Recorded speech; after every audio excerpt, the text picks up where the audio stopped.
Charles Dickens' classic Tale of Two Cities starts off with the phrase, "It was the best of times, and it was the worst of times." In 1990, I moved from Chicago with my family to LA to seek my fame and fortune, and in a couple of weeks of being there, I got two important phone calls. One was from the talent coordinator for The Tonight Show, offering me to have a spot as a comedian on The Tonight Show. And the second call was that my daughter's doctor had called up to say that her cancer had resurfaced. A year prior, she was diagnosed with cancer, and we fought it, and it went into remission, and now it's back.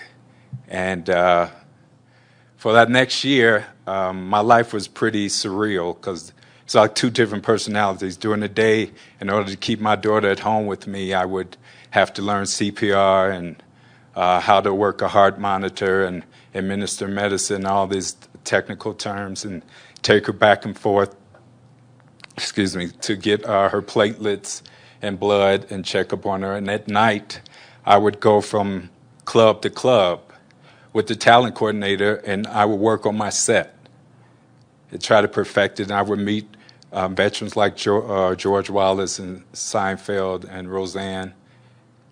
And I thought that everything was great because we had beat the cancer before we could beat it again.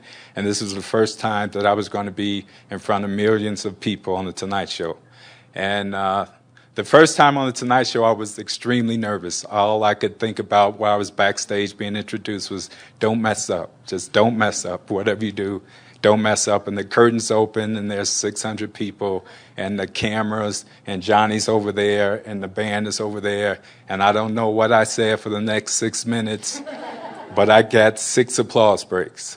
And the great part of that night was that I was going to my car, and I met Johnny, who was going to his car. And it was just a private moment between us in the parking lot of him saying, "You were very funny.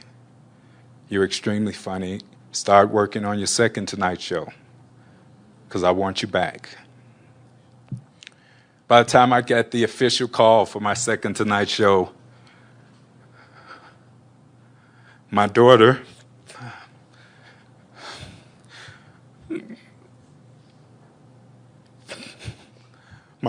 was admitted to the hospital.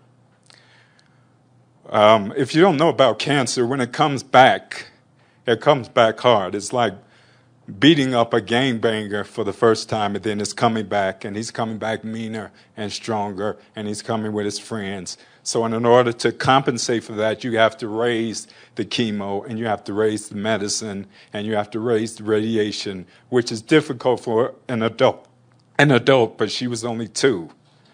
So she's bald, which she doesn't mind because every kid in the ward is bald.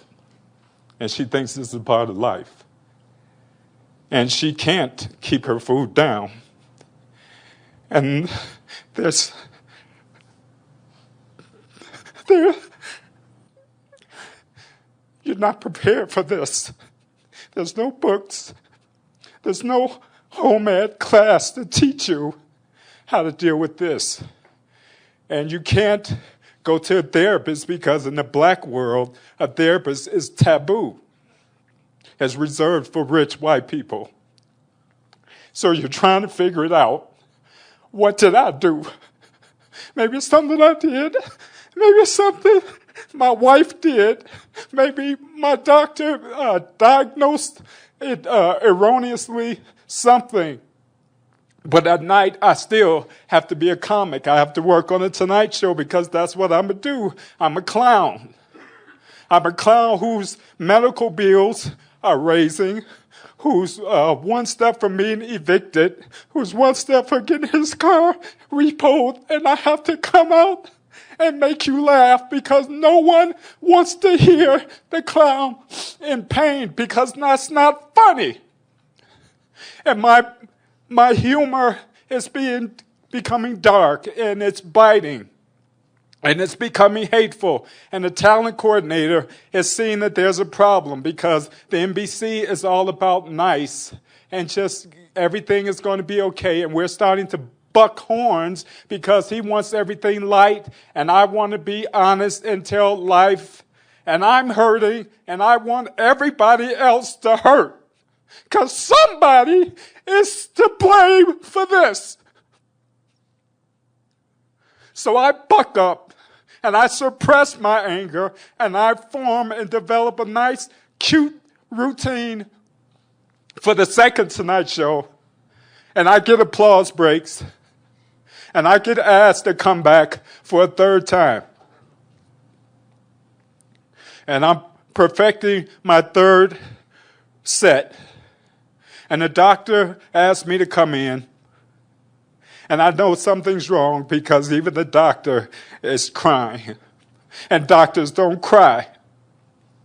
And he said that we've done all we can. There's nothing else for us to do. And I said, how much time does she have? And he said, at the most, 6 weeks. And I should plan for that. And I'm thinking, how do I plan for that? I haven't planned to buy her first bicycle.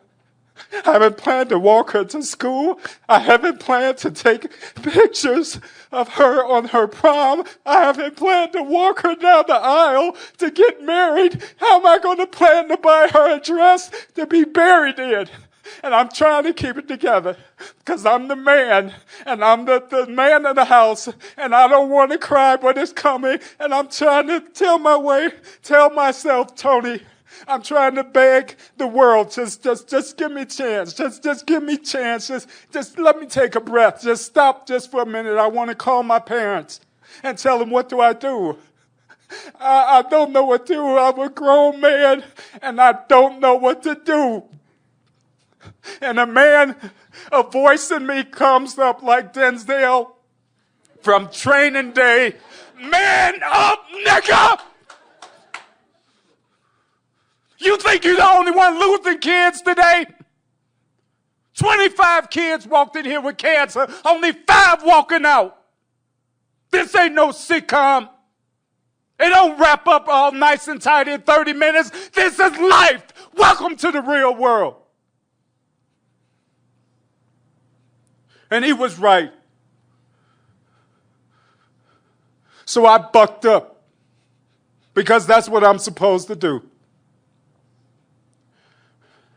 And on my third Tonight Show, by that time my daughter had died. And I had 6 applause breaks that night. No one knew I was mourning.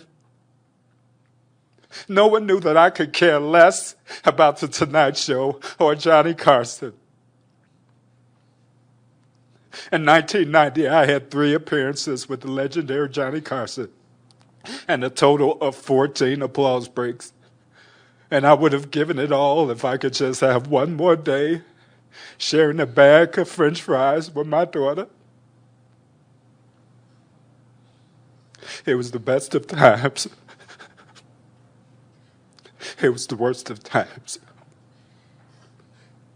Thank you.